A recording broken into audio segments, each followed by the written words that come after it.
Afternoon. कैसे हो सब? अच्छे। देखो आज हम 9th स्टैंडर्ड का फर्स्ट सिलेबस जो पहली इकाई जो है उसमें से हम लोग आज एक पोयम पढ़ने वाले हैं। उसका नाम आपको यहाँ पर बताया है चांदनी रात। ये फर्स्ट वाली पोयम है हिंदी की, पता है ना, हम लोग हिंदी पढ़ रहे हैं ना। हाँ, तो हिंदी की पहली इकाई में से कौन सी पोयम है ये? चांदनी। पहली चांदनी रात। अभी चांदनी रात ये नाम से आपको पता चलता है ये पोयम किसके ऊपर होगी? किसके ऊपर होगी? हाँ, चांदनी रात यानी शाम के रात के वक्त का जो खूबसूरत सा समा है उसके ऊपर ये आपको क्या दी है? पोयम दी हुई है। अभी सबसे पहले तो हम लोग उसके कवि कौन है? तो मैथिली शरण गुप्त, बराबर। ये कौन है? ये पोयम के कवि है, राइट। और अभी उनका हम लोग यहाँ पर परिचय देखने वाले हैं। तो परिचय में उन्होंने बताया है मैथिली शरण गुप्त जी खड़ी बोली के महत्वपूर्ण कवि है। आपकी रचनाएं मानवीय संवेदनाओं, विशेषता नारी के प्रति करुणा की भावना से ओतप्रोत है। मतलब इनकी जो बहुत सी कविता है ना, ये कविता एक तो नारी के ऊपर बनाई गई है, एक तो मानवीय संवेदना के ऊपर क्या की है? बनाई गई है। प्रमुख कृतियां मतलब उन्होंने कौन कौन से बुक लिखे हैं उनका उन्होंने यहाँ पर बताया है। साकेत ये उन्होंने महाकाव्य लिखा है। साकेत ये उन्होंने क्या लिखा है? महाकाव्य लिखा है। यशोधरा जयरथ पंचवटी भारत भारती ये खंड काव्य है उनके। रंग में भंग राजा प्रजा यदि उन्होंने क्या किए हैं? नाटक किए हुए। ये हुई उनके संबंध में जानकारी। किनके? कौन है इसके कवि? हाँ, मैथिली शरण गुप्त, राइट। अभी हमें पद्य संबंधी जानकारी देखनी। तो पद्य संबंधी उन्होंने इतना ही बताया है, प्रस्तुत अंश पंचवटी खंड काव्य से लिया गया है। मतलब ये जो पोयम है ना, ये पोयम कौन से खंड काव्य से ली गई है? पंचवटी। कौन से? पंचवटी। हाँ, प्रकृति की छटा का सुंदर रूप से बड़े ही माधुर्य के साथ अभिव्यंजित हुआ है और चांदनी रात का मनोहरी वर्णन सुंदर शब्दों में यहाँ पर उन्होंने क्या किया है? चित्रित किया है। यानी चांदनी रात का सुंदर ऐसा वर्णन उन्होंने इस पोयम में आपको क्या किया है? बताया है। तो सबसे पहले हम लोग इसके शब्द अर्थ जान लेंगे। उसमें बीच बीच में तो मैं आपको वर्डिंग बताने ही वाली हूँ, लेकिन उससे पहले थोड़ी सी हम लोग उसकी क्या करेंगे? जानकारी लेंगे। चारू यानी क्या होता है? सुंदर। थल यानी भूमि यानी क्या? जमीन। अवनी यानी पृथ्वी। देखो, अवनी यानी पृथ्वी, यहाँ पर भी पृथ्वी बताया है। और वसुंधरा यानी पृथ्वी, ये आपको समानार्थी वर्ण आते हैं ना, उसमें आ सकता है। अवनी को कभी कभी आपको क्वेश्चन आता है समानार्थी वर्ण में एक वर्ण के दो मीनिंग लिखने हैं आपको, तो पृथ्वी के ऊपर आ सकता है। आपको पृथ्वी दिया जाएगा और उसके दो वर्ड पूछे जाएंगे। पहला क्या आएगा? अवनी, और सेकंड आएगा वसुंधरा। दोनों कैसे भी आप क्या वहां पर लिख सकते हो, लेकिन मैंने आपको बता दिया है कि पृथ्वी के लिए समानार्थी ये दो वर्ड बोले जाते हैं। अंबर यानी क्या होता है? आकाश, आसमान। पुलक यानी खुशी, हैप्पी। हरित यानी हरी, हरा भरा। उसके बाद मंद यानी धीमा।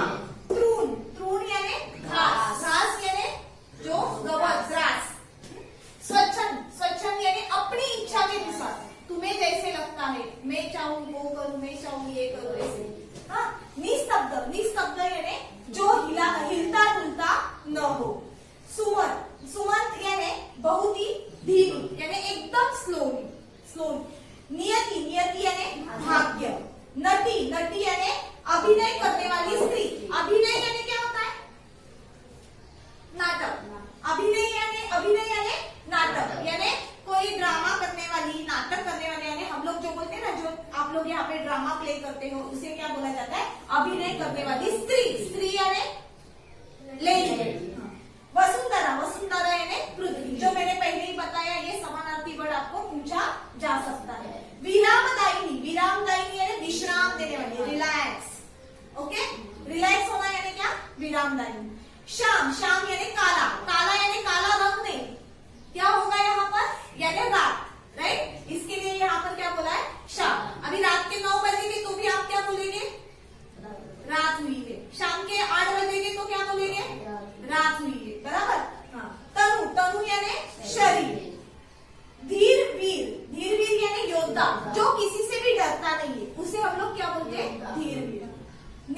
निर्भक यानी निडर, निडर यानी बिल्कुल भी डर नहीं लगना, उसे क्या बोला जाता है? निडर। नी यानी नहीं, डर यानी घबराना, बराबर। हाँ, भुवन, भुवन यानी संसार, संसार यानी बराबर संसार। दृष्टिगत यानी जो दिखाई पड़ता है, यानी जो आपके नजर से क्या होता है? दिखता है, उसे क्या बोला जाता है? दृष्टिगत। आणि कुसुमा युद्ध, कुसुमा युद्ध यानी कामदेव, उनका यहाँ पर नाम बताया है, क्या है? कामदेव। मीनिंग समझ में आए? हाँ, अभी सबसे पहले तो हम लोग पोयम पढ़ेंगे, पोयम पढ़ने के बाद एक एक करके मीनिंग उसके समझ लेंगे। चारू चंद्र की चंचल किरणें खेल रही है जल थल में, स्वच्छ चांदनी बिछी हुई है अवनी और अंबर तल में, पुलक प्रकट करती है धरती हरिण तृणों की नौका से, मानो झूम रहे हैं तरु भी मंद पवन के झोंकों से। क्या है स्वच्छ चांदनी है यह, है क्या यही निस्तब्ध निशा, है स्वच्छंद सुमंद गंध वह, निरानंद है कौन दिशा। बंद नहीं अभी भी चलते हैं नियति नदी के कार्य कपाल, पर कितने एकांत भाव से, कितने शांत और चुपचाप। है बिखरे देती वसुंधरा मोती सबके सोने पर, रवि बटोर लेता है उनको सदा सवेरा होने पर। और विरामदायिनी अपनी संध्या को दे जाता है, शून्य श्याम तनु जिसमें उसका नया रूप छलकता है। पंचवटी की छाया में है सुंदर पर्वतमुटी बना, उसके सम्मुख स्वच्छ शिला पर धीर वीर निर्भक बनाना। जाग रहा है यह कौन धनुर्धर, जबकि भुवन भर सोता है, योगी कुसुमा युद्ध योगी सा बना दृष्टिगत होता है। अभी ये पोयम मैंने जो बताई है, अभी हम लोग क्या करेंगे? इसका एक एक पैसेज के साथ इसका क्या करेंगे? हम लोग मीनिंग जानेंगे। तो सबसे पहले चारू चंद्र की चंचल किरणें, चारू यानी क्या बताइए? सुंदर। चंद्र यानी चांद, सबको पता है। चारू यानी सुंदर, चंद्र यानी चांद, चंचल यानी एक जगह पर कोई स्थिर नहीं होता है, उसे हम लोग क्या बोलते हैं? चंचल बोलते हैं, राइट। हाँ, खेल रही है जल थल में, यानी उन्होंने यहाँ पर बताया है कि चांदनी रात में आकाश में सुंदर चंद्रमा शोभायान हो रही है, यानी चांदनी रात में आकाश में यहाँ पर क्या हो रही है? सुंदर चंद्रमा शोभायान हो रही है। चारू यानी सुंदर दिख रहा है, मतलब वो जो चांद निकला है रात के वक्त, वो क्या हो रहा है? सुंदर ऐसे दिख रहा है। और उसी के साथ साथ उसकी चंचल किरणें, उस चांद की जो चंचल किरणें हैं झिलमिल करती हुई, वो क्या हो रही है? कभी जल में जा रही है तो कभी जमीन पर आ रही है। देखो, खेल रही है जल थल में, यानी कभी वो जल में जा रही है तो कभी वो कहाँ पर आ रही है? जमीन पर आ रही है। चंद्रमा का निर्मल प्रकाश पृथ्वी पर और समुच्च नवमंडल में फैला हुआ है और वो उन्हें प्रकाशित कर रहा है। अभी देखो, अवनी और अंबर, अवनी यानी क्या बताया मैंने? पृथ्वी। अंबर यानी आकाश, यानी पृथ्वी पर भी और अंबर पर भी किसका प्रकाश आ रहा है?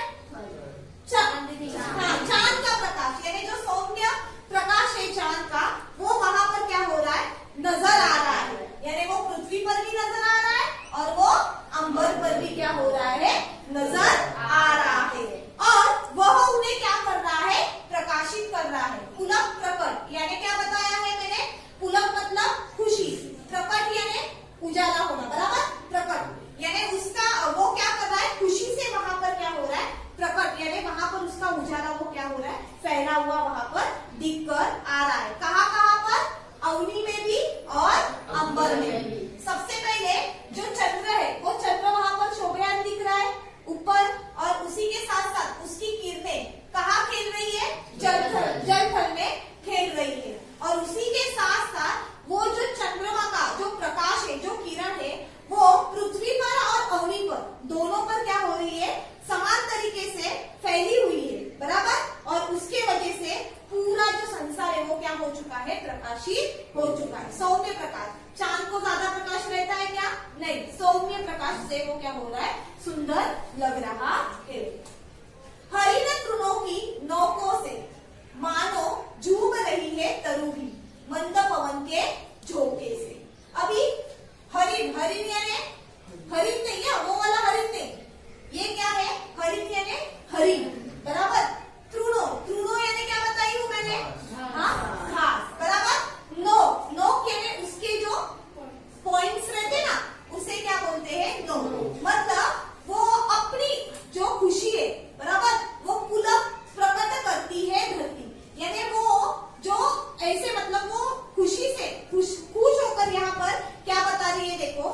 अवसर पर पृथ्वी पर अत्यंत प्रसन्न है, वह अपनी यह प्रसन्नता पृथ्वी पर उगी हुई हरी भरी घास के नोकों से प्रकट कर रही है। यानी वो अपनी खुशी किस तरह से प्रकट कर रही है?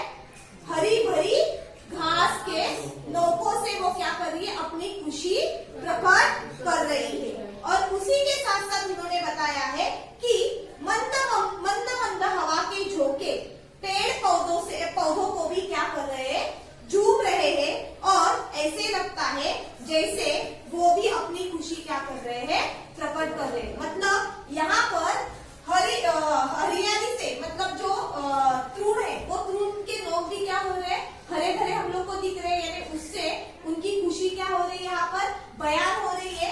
लेकिन उसी के साथ मानो झूम रहे हैं तरु यानी पेड़ पौधे, राइट? हाँ, तो तरु यानी पेड़ पौधे वो भी क्या हो रहे हैं? खुशी से मंद हवा के साथ इधर से उधर क्या हो रहे? झूल रहे हैं। यहाँ तक समझ में आया? ओके, हाँ। क्या ही स्वच्छ चांदनी है यह, है क्या ही निस्तब्ध निशा, है स्वच्छ सुमद गंध निरानंद है कौन दिशा। क्या ही स्वच्छ चांदनी है यह, यानी यहाँ पर आपको बताया गया है कि कवि चंद्रमा के स्वच्छ प्रकाश के निखरी हुई रात का वर्णन कर रहे हैं। यानी कवि यहाँ पर चंद्रमा के स्वच्छ प्रकाश का यहाँ पर क्या कर रहे हैं? वर्णन कर रहे हैं। यानी निखरी हुई रात्रि का वर्णन यहाँ पर कवि कर रहे हैं, और वो चंद्रमा के स्वच्छ प्रकाश का। वही वो कहते हैं कि चांदनी भी गजब की निर्मल है। मतलब ये जो चांदनी है, ये चांदनी भी गजब की निर्मल है, गजब की सुंदर है। और यह रात कितनी शांत है। देखो, निस्तब्ध यानी हाँ, यानी पूरी तरह से वहां पर क्या है? शांति है। निशा यानी रात। किसी के गर्लफ्रेंड का नाम नहीं। निशा यानी क्या होता है? रात, राइट? है स्वच्छंद सुमद गंध वह, यानी यहाँ पर आपको बोला गया है कि यह चांदनी भी गजब की सुंदर है, और यह रात कितनी शांत है। रात में ज्यादा करके तो हमें पूरी तरह से साइलेंट दिखाई देता है, शांति से दिखाई देती है, और कहीं किसी और से कोई भी स्वर नहीं है। सर्वत्र मुक्त रूप से मंद सुगंध व्यक्त है। कोई भी दिशा ऐसी नहीं है जिस और आनंद का माहौल नहीं है। अर्थात सर्वत्र आनंद ही आनंद है। मतलब सब जगह पर एकदम शांति है, पर वो शांति कैसी है? खुशियों से भरी हुई है। वो शांति कैसी है? खुशियों से भरी हुई। यानी सब जगह पर आनंद ही आनंद क्या हो रहा है? हमें नजर आ रहा है।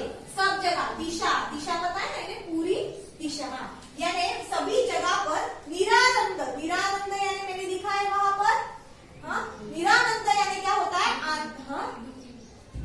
दुखी। निरानंद यानी यहाँ पर कोई भी बिल्कुल भी दुखी नहीं नजर आ रहा है। सब कैसे नजर आ रहे हैं? आनंद ही आनंद है। यानी खुशी से सब क्या कर रहे हैं? वहां पर झूम रहे हैं। यानी ये ऐसी रात है, ऐसी ये गजब की चांदनी है कि वहां पर रात होने से शांतता है ही, पर कहीं से कोई स्वर की आवाज भी नहीं आ रही है। लेकिन सर्वत्र दिशा में मंद सुगंध है, एक आनंद है, और सब दिशा पूरी तरह से क्या है? आनंद ही आनंद से झगमगा रही है। समझ में आया? कोई डाउट? ओके। बंद नहीं अब भी चलते हैं नियति नदी के कार्य कपाल, पर कितने एकांत भाव से, कितने शांत और चुपचाप। देखो, बंद यानी बंद नहीं होना, चलना यानी अपना जो काम चलता है उसे हम लोग बोलते हैं, राइट? और नियति यानी क्या बताई हूँ मैंने? भाग्य, राइट? और उसी के साथ नटी यानी एक स्त्री। नटी यानी क्या होती है? स्त्री। उसके कार्य कपाल। रात होती है तो आप आपके काम बंद करते हो क्या? नहीं। एटलीस्ट हम लोग कुछ घंटे के लिए हम लोग सो जाते, लेकिन हमारा जो नेचर है वो अपना काम बंद करता है क्या? नहीं। उसका दिन रात अपने काम क्या होते हैं? चालू ही रहते हैं। तो ये नेचर की जो नटी है ना, उसे बोला गया है कि बंद नहीं अभी भी चलते हैं नियति नदी के कार्य कपाल।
फूल रहे हैं तो वो बजा बजा के आवाज करके बोलते हैं अरे हम लोग फूलने वाले हैं, फूलने वाले। ऐसा है क्या? नहीं, मतलब नेचर का जो भी कार्य कमाल चलता है रात के वक्त वो भी कैसे चलता है? एकदम शांत तरीके से चलता है और वो कभी भी बंद नहीं होता है। इसके लिए बोला है बंद नहीं अब भी चलते हैं नियति नति के कार्य कपाल। पर कितने एकांत भाव से, यानी वो जो भी काम करती है वो बहुत ही शांतता से और एकांत भाव से चुपचाप कर रही है। बिखर देती वसुंधरा मोती सबके सोने पर, रवि बटोर लेता है उनको सदा सवेरे होने पर। रवि, रवि यानी कौन? सूर्य, बराबर। मोती यानी सबको पता है मोती, हाँ। उसके बाद बिखरे, बिखरना यानी हाँ फैलना, बिखरना यानी फैलना। वसुंधरा, वसुंधरा यानी पृथ्वी, राइट। सोने पर, सोने पर यानी वो सोना क्या? नहीं, सोने पर यानी सो जाना, बराबर। सदा सवेरे होने पर, सवेरे यानी सबको पता है, राइट। तो उन्होंने यहाँ पर बोला है कि कवि चांद तारों की तुलना मोतियों से करते। देखो यहाँ पर कवि ने चांद तारों की तुलना किससे की है? मोतियों से की है कि जब सब लोग सो जाते हैं तो पृथ्वी आकाश में चांद तारों के रूप में मोती बिखर देती है। देखो यानी सब जो मनुष्य है, जो हमारे यहाँ की जीव है, वो जीव सृष्टि पूरी तरह से सो जाने पर यहाँ पर पृथ्वी क्या करती है? आकाश में चांद तारे के रूप में मोती बिखर देती है। यानी हमारी जो पृथ्वी है सब जीव सो जाने पर वो चांद तारों के रूप में क्या कर रही है? मोतियां बिखर देती है। और जब सवेरा होता है तो ऐसे लगता है जैसे सूर्य इन मोतियों को हमेशा बटोर ले जाता है। यानी जब भी सुबह सवेरा होता है, उजाला आता है, तो सूरज क्या करता है? उन सब को बटोर लेता है। बटोर लेना यानी जमा कर लेना। बटोर लेना यानी क्या होता है? जमा कर लेना। यानी पृथ्वी क्या करती है? जब रात होती है तब वो चांद तारों को मोतियों की तरह क्या करती है? बिखर देती है। और जब सुबह होती है तो रवि, रवि यानी सूरज, सूरज क्या करता है? उनको पूरी तरह से बटोर लेता है, यानी उनको क्या करता है?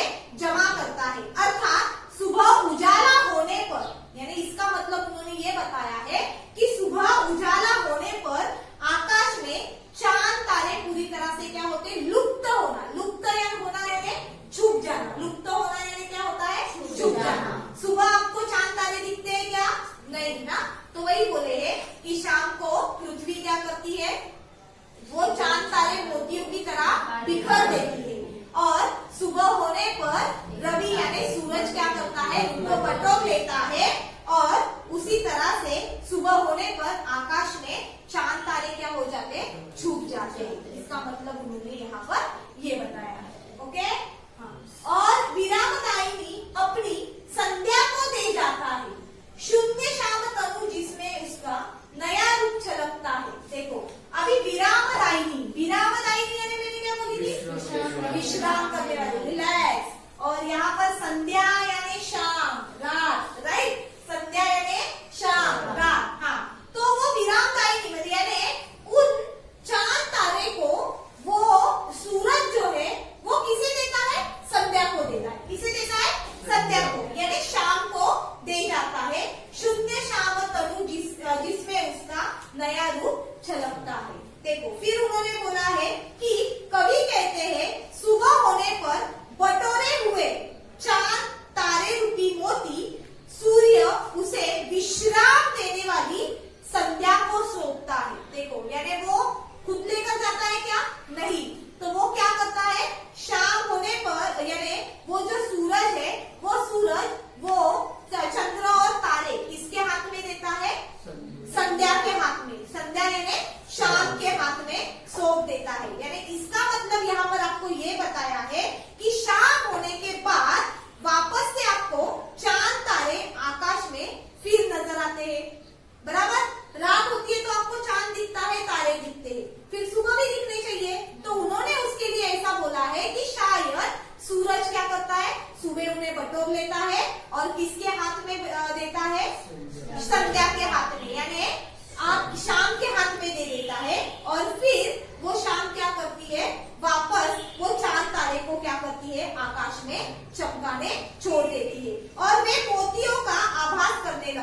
देखो, और फिर वो जो चांद तारे हैं वो किसका आभास करते हैं? मोतियों का। जैसे कि आकाश में क्या हो रहे हैं? मोती चमक रहे हैं। इससे रात्रि की कलिमा प्रकाशमान हो जाती है और अपना नया रूप झलकाती है। यानी उसके वजह से रात क्या हो रही है? बहुत ही सुंदर ऐसी नजर आ रही है। आया समझ में? पंचवटी की छाया में है सुंदर पद्म कुटीर बना, उसके सम्मुख स्वच्छ शिला पर धीर वीर निर्भय बना। देखो फिर बोले है पंचवटी का वर्णन करते हुए। पंचवटी यानी क्या होता है? 5 पेड़ों का संग्रह। उसे क्या बोलते हैं? जो बड़े बड़े पेड़ होते हैं ना, उनका संग्रह। उसे क्या बोला गया? वट के 5 वृक्ष, बराबर। और उनकी छाया में एक घास फूस और पत्ते के छप्पर वाली। देखो, और पंचवटी की छाया में, छाया यानी सावली, बराबर, छा, बराबर। उसमें सुंदर सुंदर पर्ण कुटीर। पर्ण कुटीर यानी क्या बताया है? एक सुंदर सी छोटी सी घास घूस वाली क्या है? एक झोपड़ी का छपरा है। क्या? कुटीर। कुटीर यानी झोपड़ी। कुटीर यानी क्या होता है? झोपड़ी। यानी वहां पर उन्होंने बताया है कि छाया के घास फूस और पत्ते के छप्पर वाली एक सुंदर झोपड़ी वहां पर क्या हुई है? बनी हुई है। और उसके मतलब उसके सम्मुख यानी एकदम सामने। सम्मुख यानी क्या होता है? एकदम सामने। स्वच्छ यानी साफ। स्वच्छ यानी साफ। और शिला यानी स्टोन यानी पत्थर, राइट? हाँ, उस पत्थर पर धीर वीर निर्भीक बना। यानी उस पत्थर पर एक ऐसा यहाँ पर शिला पर एक दृढ़ मन वाला निडर योद्धा विराजमान है। विराजमान होना यानी बैठना। विराजमान होना यानी बैठना। कहाँ पर बैठा है वो? पंचवटी के 5 वृक्षों के नीचे छाव में एक घास घूस और पत्तों वाले छप्पर की एक झोपड़ी बनी हुई है। और वो झोपड़ी के बिल्कुल सामने एक क्या है? स्वच्छ सुंदर ऐसी शिला है। शिला यानी स्टोन, पत्थर, राइट? और उस पत्थर पर एक दृढ़ मन वाला निडर योद्धा विराजमान है। मतलब जिसको कोई भी चीज से डर नहीं लगता, ऐसा निडर योद्धा वहां पर क्या है? विराजमान है। ओके, कोई डाउट? जग रहा है यह कौन धनुर्धर, जबकि भुवन भर सोता है। भोगी कुसुमा युद्ध योगी सा, बना दृष्टिवत होता है। देखो फिर यहाँ पर बोला है, कवि कहते हैं कि इस समय संसार के सारे लोग सो रहे हैं, राइट? इस समय संसार के सारे लोग क्या होते हैं? सोते हैं। कब? रात के समय। और ये जो वर्णन कब का बताया है? चांदनी रात का। इसीलिए कवि बोल रहे हैं कि इस समय संसार के सारे लोग क्या होते हैं? सोए रहते हैं। पर एक धनुर्धारी कौन है? जो धनुष्य चलाते हैं, तीर चलाते हैं, बराबर। तो उन्हें क्या बोला जाता है? धनुर्धारी। वो धनुर्धारी रात में इस समय क्या हो रहा है? जग रहा है।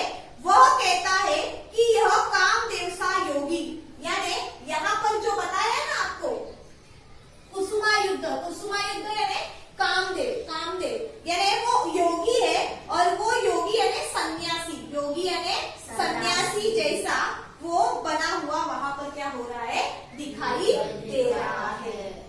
ओके, कोई डाउट? हाँ, यानी इस जगह पर देखो, जाग रहा है कोई धनुर्धर यानी जो तीर चलाते हैं उसे बोलते हैं। जबकि भुवन भर सोता है, यानी पूरा संसार यहाँ पर क्या हो रहा है? सो रहा है। लेकिन वो क्या कर रहा है? जग रहा है।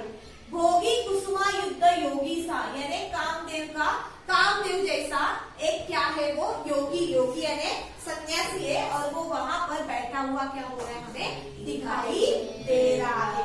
कोई डाउट? पोयम अच्छे से समझ में आई? मीनिंग अच्छे से समझ में आए? Okay, thank you very much. Okay.